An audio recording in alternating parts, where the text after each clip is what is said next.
first question, quite simple. So what is the expected number of times you have to toss a coin before you see one hits?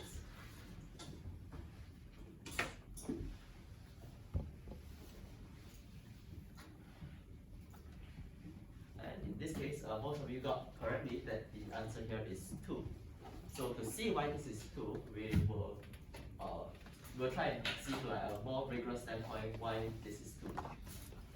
So before we do anything, the first step is always to define what your random variable is, right? If you are dealing with probability, pretty much you're either going to be dealing with like events or dealing with random variables. So in this case, we will let x be our random variable, and this is just the number of tosses that we make before we see one hits. So that's what the question is asking. And what can we say about this random variable x? So we know that the probability that it takes one toss is exactly half, right? Just you flip it on your first try, it's a hit. And what about for x equals to 2? X equals to 2 means that your first flip needs to be exactly a tail, so that's probability half. And then on your second toss exactly, it is a hit. So that's also half, so that will be 1/4.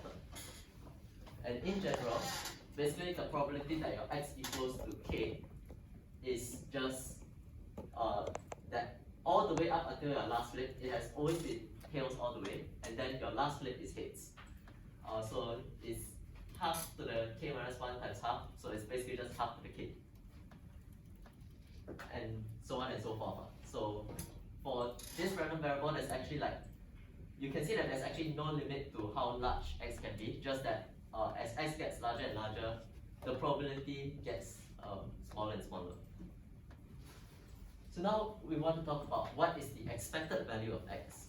So just by the definition of what an expected value is just the sum over like all the possible values that x can take, and you just sum that value times the probability that that value actually happens. So if you just plug in whatever we've seen above, then the expected value is just evaluating this series, k times half to the k. And from this point onwards, that's all you need to know for the probability part. Whatever you see on the next slide is just math to help us evaluate what exactly this series is. Right, so we have at the top, that's what you've seen on the previous slide, is ex equals to sum of k times half to the k, where k goes from 1 all the way to infinity. And yeah, this is just going to be a bunch of like math tricks. So we're first going to let s be equals to what we're supposed to calculate. And in particular, we're going to try and split this up. We're going to take out the first term. So you notice that over here it's k equals to 1. But we're going to take out the first term, which is just half. And then our series will start it from k equals to 2. So why do we want to do this? It might make a bit more sense if I show you the next step, which is now that we've seen what s is, we're going to find out what s over 2 is. So s over 2 is basically you can take your original series and then you just add a half to every term in it, right? So it's just half to the k plus 1. And when you have half to the k plus 1, you can actually just rewrite it, right? Just rewriting the variable a little bit differently. Instead of starting from 1 and then we have k and k plus 1, we can actually just start it from 2. And then we have k minus 1 and k. So it's just like translating a little bit by 1, right? There's nothing big going on here. And now you'll notice that within our s and s over 2 here, you can see that inside the series, we both have half to the k here and half to the k here. And the only difference between these two is that this side has an extra half here, and then here is a k while here is a k minus 1. That's the only difference between these two, right? So now we're going to show that what happens if you take s and subtract s over 2. So like I said, the only difference is that you'll be keeping this half from the original s. And then in your series, you will have the half of the k part stays, but you take basically k and subtract k minus 1, and this is just 1, right? So that's why there's like extra 1 here, but you don't see it. So it's just half of the k, and then it's just half plus whatever this sum is, and this starts with 2. So actually, this can become like the first term of this series again. We write it as we started from 1. And this is probably something that you've seen quite frequently, like every now and then. And this basically converges to 1. So if you want to see why this is the case, there's the very famous proof where like you just take a square and then you keep dividing into half, and then eventually that is the sum of everything, but the total area of this square is 1. Or the more proper way to evaluate this is to see that this is a geometric series with common ratio less than 1. So this series will evaluate to basically like if your common ratio is less than 1, then the sum evaluates to 1 over 1 minus r. Right? So this will become 1, and then we're still not done yet, right? You show that s minus s over 2 is equals to 1. So basically s over 2 equals to 1. And your last step is to just conclude that, therefore your s must be 2. Yeah, and this entire page is just, it's just math tricks. There's nothing more to it. But I would say, like, if you want to try and understand what's going on here, don't try and memorize every single symbol. Just try and remember in English what are the steps that you're trying to take, and then you work it out yourself, and the math will come like more naturally to you. Okay, so the next question is very similar to what I said about the coin flipping, but instead of flipping a coin, we are rolling a 6-sided dice, and the event that we're interested in is when we get a 1. So very similar formula for this question. We're going to start with our random variable x, and this time we're going to let it be the number of rolls until you see like the first one. And what can we say about this x? Again, the probability that you get it right on your first try is exactly 1 over 6. And in general, the probability that x equals to 2, that means you have to fail your first roll and then succeed on the second one, is that your first roll has probability 5 out of 6, and your second one has probability 1 out of 6. And so in general, for x be equals to k, basically all the k minus 1 rolls in front of it have to fail with probability 5 over 6, and your very last roll has succeeds with probability 1 over 6. Yeah, so again, this will continue on infinitely, and then the expected value, you plug it by the definition again, the value times the probability that it is that value, you get this series over here, and basically I won't go through the proof again, but this time around it will evaluate to 6. So this is something that y'all can just try out like as an exercise after the class. Basically, as long as you follow like the same steps as the previous question one, you should be able to arrive at this solution. Yeah. So any questions up to this point? Yeah. So for this one, do we divide by 2 or divide by 6?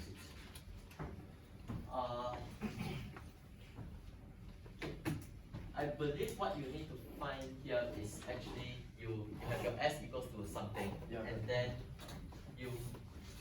I think that the next step is to actually find like 5 over 6s. Oh, okay. Yeah. Okay. Yeah, because that's the one that you want to deal with here. Yeah. Yeah, so you take your s minus 5 over 6s, which is 1 over 6s equals to something. Okay.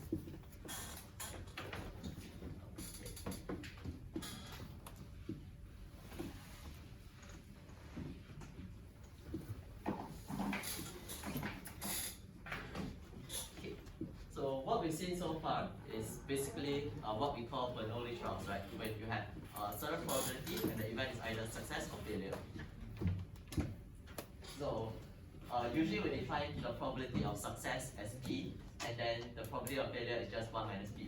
Or sometimes you'll also define it as q, just like save on like writing a few symbols, but it's p and 1 minus p. So in our question 1, we basically saw a Bernoulli trial with p equals half, and then with our dice question is p equals to 1 over 6. And one useful thing about Bernoulli trials is that you can define a few useful distributions around them. So I think there's quite a famous one which is like the binomial distribution, which also depends on Bernoulli trials. But the one that we're going going to talk about in the tutorial, and the past two questions is what we call the geometric distribution. So a geometric distribution is basically for any random variable where it is the number of Bernoulli trials before you see the first success. So if you all remember from writing in like your statistics class or something, you will write like x follows a geometric distribution with t equals to something something something. Yeah, that's what you will write in your stats class. And basically it's the same thing. And the probability that x equals to any particular value, as you've seen, is just to have k minus 1 failures before it, followed by exactly 1 success. Yeah, so this is a geometric distribution, and you can work out, again, that in general, the expected value of this value is always equals to 1 over p.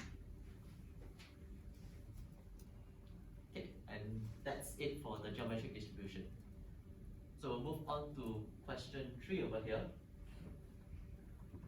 So yeah, questions 3 to 6 will be all talking about this scenario of a hypothetical TA picking students at random in the class. So the first one is quite fairly simple. You ask m questions, and what's the probability that all of the students picked have prepared?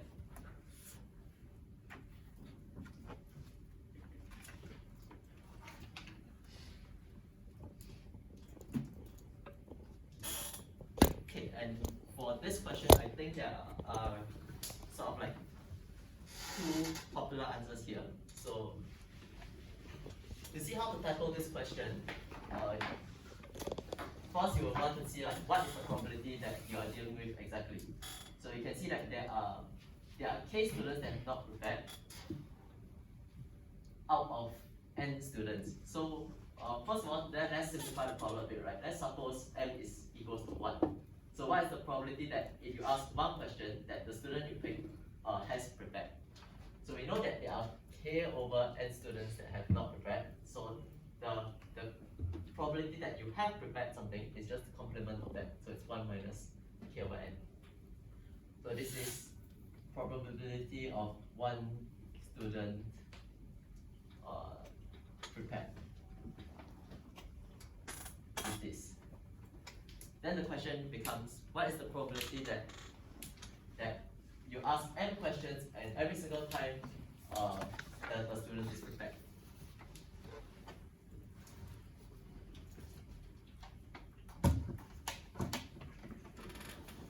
And the thing that you notice is that because the students are picked completely at random, right? So each selection is completely independent of all the others. So that means the probability that if you ask n questions and independently sampling, they are all prepared. The probability that all m students have prepared is just this probability to the power of n. So it will just be 1 minus k to the n, and you just take the whole thing to the power of n. Right?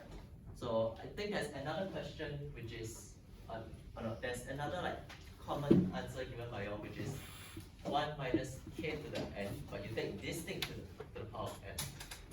So what this I believe is asking is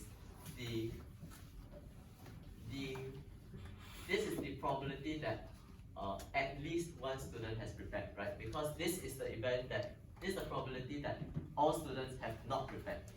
If you take 1 minus the probability that all students have not prepared, then this is the probability that at least one student has prepared. But we are interested in the probability that all students have prepared, which is this probability to the n. So everyone clear on this so far?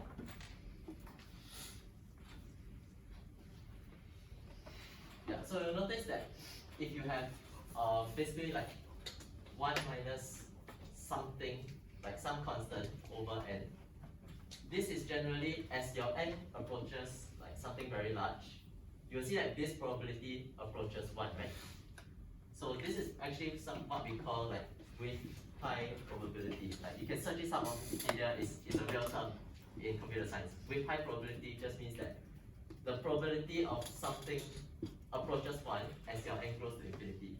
And to prove and to make the probability even closer towards 1, right? That's why you have like you insert some kind of power here, or some kind of power on like the n term over here, and that will basically sort of almost guarantee that your whatever algorithms that you have will run correctly almost all of the time.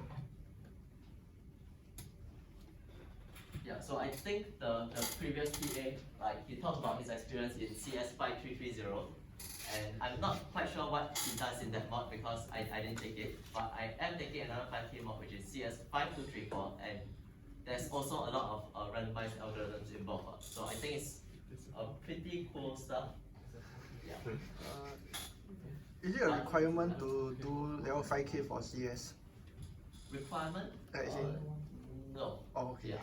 But okay, so yeah, I'll sidetrack a little bit here. But basically, what my friends have said is that, like, as a CS student, right, like only SOC students can take 5K CS mods. Like if you are not from SOC and you want to take a 5K CS mod, you have to pay the school money. Yeah, so that is a privilege that you have as a SOC student.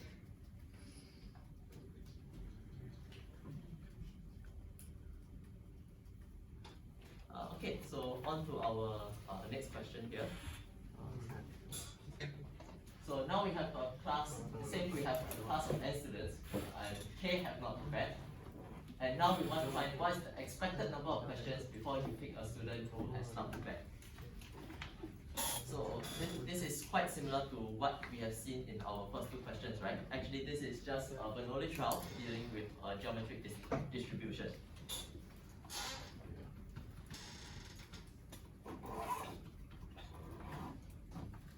Yeah, so in this case, again, we're going to define what is our random variable x, which is the number of questions that you need to pick. How many questions you need to ask before you pick a student who has not prepared? And then this follows a geometric distribution where p is k over n. Right, so we know that our p is k over n, and that's just the most important. That's the most important thing here, right?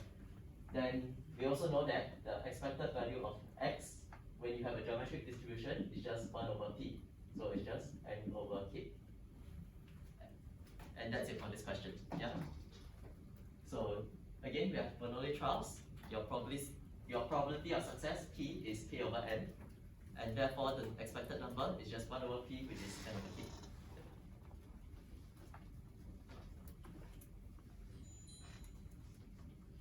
Yeah, and that's it for question 4. So now we have question 5 over here. Now we have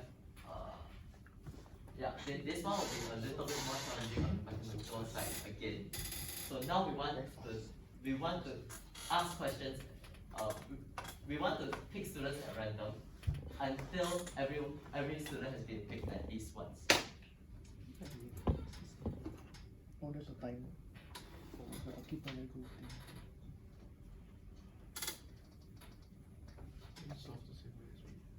Okay, and to see how to tackle this question, there's actually like quite an interesting way to deal with it. So in this case, again, we start with what is the random variable that we are dealing with. So this time around, we're going to define Ti. So Ti is our random variable, and that this is going to be the number of questions before you pick, like after you pick a certain number of students already. How many more questions do you need to ask until you randomly pick like the next student that you've not seen before? Right, so just as an example, so let's say I pick like students at random, and let's say the first time I call, like I'll pick student number 3, then student number 5, then student number 3 again, because it's random.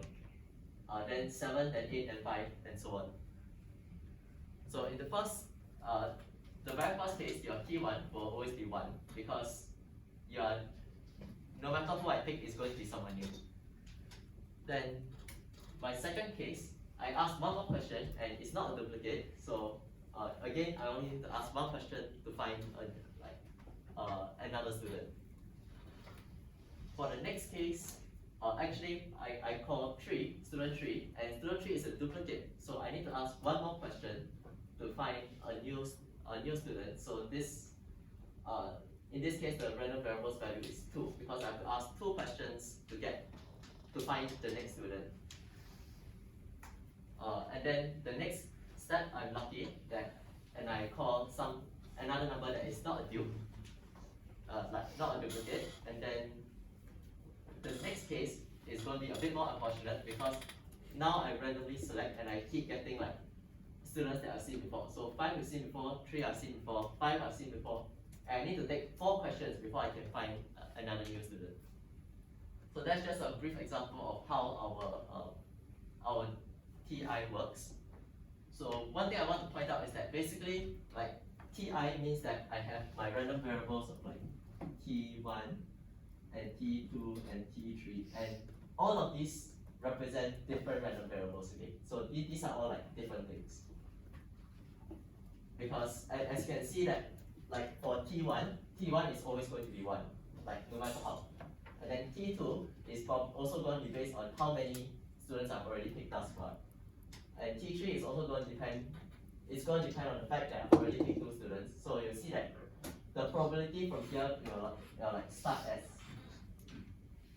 the expected value from here is going to be 1.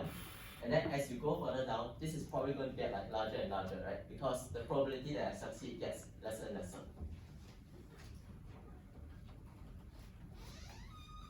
So the number of questions that I need to ask before each student is picked at least once is just going to be the sum of all these random variables, right? From the number of questions I need to pick the first student until all the way I pick the last student. So what we want to calculate is actually the expected value of this entire sum of random variables. And when you deal with a sum of random variables, there's a very useful property that we can use called the linearity of expectation. So what linearity of expectation just says that for whatever random variables x and y, if you want to find the expected value of their sum, you can just add up the expected values of each individual random variable. And then as a slight extension, if you want to like multiply something by a constant as well, then you can just take the constant multiplied by the expected value. So this should be fairly intuitive. And now we're going to do some calculations. So as usual, the random variable that we define is up on top there, that's Ti. And also this is a statement for our linearity of expectation. So we realize that we are trying to sum up all of these n random variables. We just need to find what is the expected value of each one of these random variables, and then we just sum them up, and we'll get our solution, right? So we just need to calculate the expected value for each Ti. So the key observation that we're going to make here is that after you pick I minus 1 students already, so this is to calculate the expected value of Ti. So Ti is basically once we have picked I minus 1 students, then the probability that you get a new student is basically you have all your students here and then you've already picked I minus 1 of them. So these are going to be your duplicates. So you will subtract them away and then just that's the number of, this is just the number of students that have not answered yet. And then you take that divided by n, and that's your probability that you get a new student. Right? And since our selection is picked completely at random, then these are independent, so they are just going to be Bernoulli trials, right? And we can see that the number of questions before you select some particular student with this probability will just follow the geometric distribution.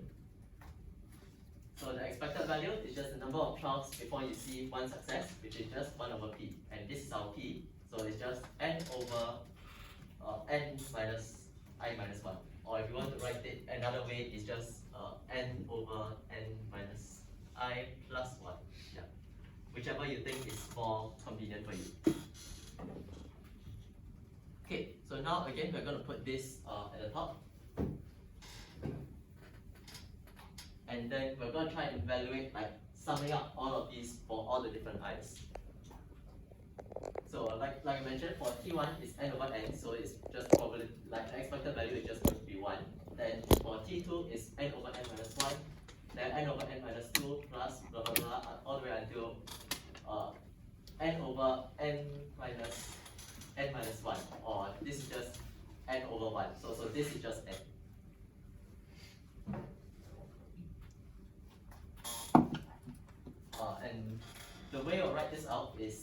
or you can take out like the common factor n here, and then all you're left with is just like this is 1, then 2, then 3, then 4.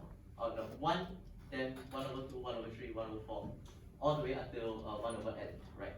So these two are just, you take out the common factor and then you simplify like what this is. And there's, so now we're going to talk about this series basically. So this is something that is quite interesting, that usually when you sum up like some kind of reciprocal like 1 over 2 plus 1 over 4 plus blah blah, usually this converges to some constant c. But for this case in particular, when you're just like summing over like reciprocals of natural numbers, this series like 1 over 2 plus 1 over 3 plus 1 over 4 and so on, this actually like the sum of this actually diverges, right? So if you have like an infinite number of terms, this series actually goes to infinity. But what is interesting in this case is that this actually has order of growth that we can bound it by. And this is the bound that we're going to try to find. Okay, so this series is actually called, like we'll call it Hn, where Hn is just the n harmonic number. So that is the name given to this series over here. Okay, so the claim is that this harmonic number actually has an order of growth of log n, or rather is the natural log of n. But since in our big theta notation, the base doesn't really matter. So yeah, it's just theta and log n. And to see why this is the case, now we're going to do a little bit more math again.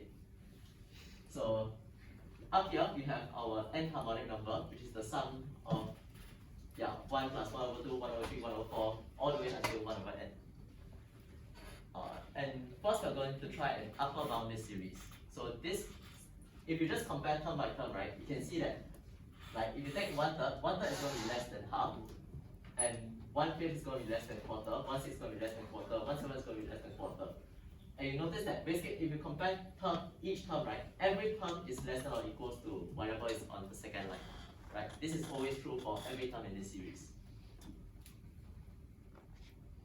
And then now we can begin to like group these terms together. So I'm going to do this by saying like here is 1, and then half plus half, this is also 1, and then I have 4 quarters, this is also 1, and then I'm going to have 8 1/8, so this is also going to be 1, right? So you can write it like that, 2 halves, 4 quarters, blah blah, and all of these terms, this is 1, this is 1, this is 1, this is 1, this is 1, all the way until this point. So how many ones do I have in this entire series? It's just like log n, right? Because we are counting each term here up until log n. Yeah, so it's just upper bounded by log n. So we know that your harmonic numbers is O of log n, right? So this is the first fact that we've shown. Now to show the big theta, we also need to show the lower bound, right? So again, we're going to start with our series here, and this time we're going to try and lower bound it. And this time you can see that every term that you see on the first line is greater than or equals to whatever is on the second line. So for example, your 1/3 is bigger than 1/4, 1/5 is bigger than 1/8, 1/6 bigger than 1/8, so on and so forth. Then you can do the same trick here to just sort of simplify everything. But in this case, instead of seeing 1/2 and 2 halves and 4 quarters and 8 eighths, you'll see that it's actually 1/2, 2 quarters and 4 eighths, and then so on and so forth. And basically all of these terms, instead of it becoming 1, they're all just becoming half. Right, so you can do like the same trick, but just that all the terms are now half, so it's just 1 plus half log n. Right, and that is how you also arrive at Hn is omega of log n, and because you have your big O and you have your big omega, then therefore your Hn is theta log n. Yeah. So in fact, like if you do like a little bit more rigorous analysis, or like you check out the Wikipedia page on harmonic numbers, you'll find that you can actually bound this even more tightly by basically it's exactly ln n plus some constant gamma plus some big theta of 1 over n. So this is like an even tighter bound for these harmonic numbers, but basically for the purposes of this part, you just need to know that you sum your harmonic numbers is going to be theta of log n.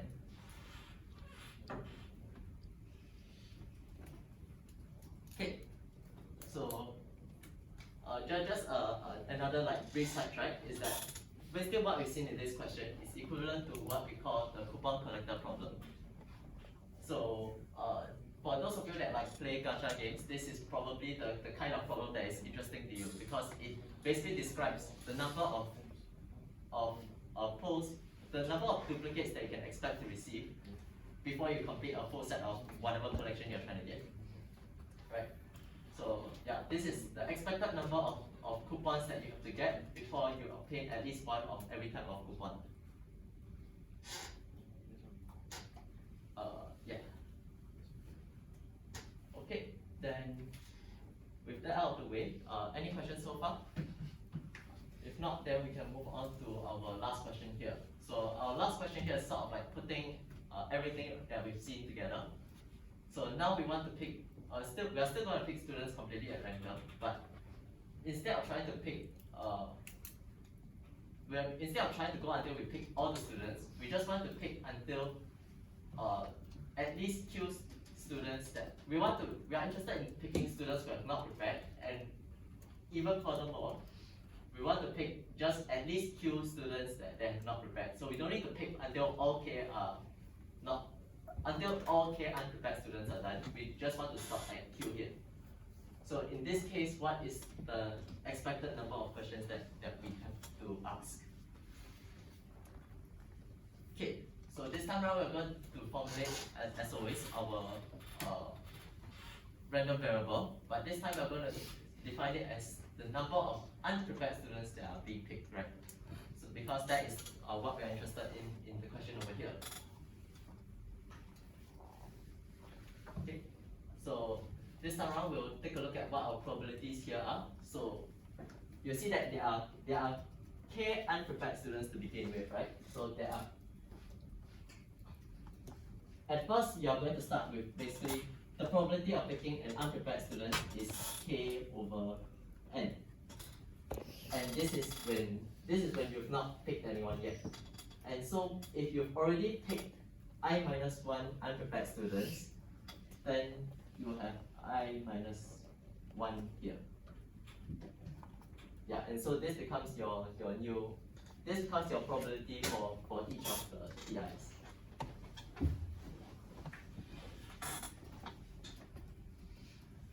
Yeah, then the expected number of questions you have asked before you find the next unprepared student, again, is going to be 1 over p. So it's just, you take the fraction over there, you flip the numerator and the denominator. So it's n over k minus I minus 1. So the difference you have got to handle like q instead of k is that this time we're only going to, instead of summing from t1 all the way until tk, we just need to sum until t1 all the way until tq. Then again, we'll apply our linearity of expectations, so that instead of summing from 1 up to k, we'll just sum from 1 up to q, which will be just this over here. So it's n over k minus 1, k minus 2, blah blah blah. So you'll notice that this will apply like almost the same as what we saw in the last question. Just that instead of going from k all the way down to like 1, we are stopping at q minus 1. So again, just one more intermediate step is we're going to take out the common factor n. So this is 1 over k plus 1 over k minus 1 plus blah blah blah until 1 over k minus q minus 1. Right, so from k minus q onwards, we don't consider those terms. And the way you can actually see this is that this actually just the difference between the two harmonic numbers, right? So you have the harmonic number for like hk, which is just like from k all the way down to 1, and then you have hk minus q, which takes care of like 1 over k minus q all the way down to 1. So if you take hk subtract hk minus q, then that's just going to be all the extra terms that are here. And we've also seen that our hk is theta log k here, so it's just this will just evaluate to theta of n times log k minus log k minus q. And then if you all remember like your laws of logarithms, you can just simplify this as n times log of k over k minus q. And that's how you arrive at the solution for question 6. Yeah, so that is all the 6 questions here. So any questions? If not, then yeah, that's it for today.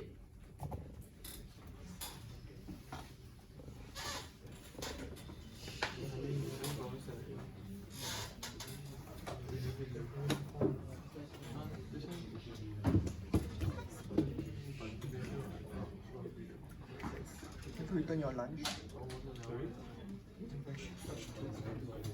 Or you invest in our class? Well, see you around. Then, yeah, I wanted to show you where's the discussion room I'd like to go to, but never mind, next time.